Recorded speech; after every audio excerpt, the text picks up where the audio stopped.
A proven investment property is what you have found.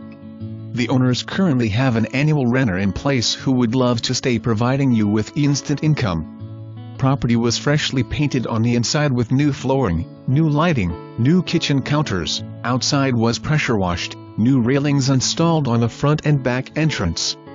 All those things were done in March and April of 2018.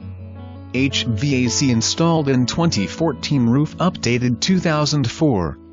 HOA is paid annually on March 1st. Property is within walking distance to NMB High School, hospital, and doctor offices.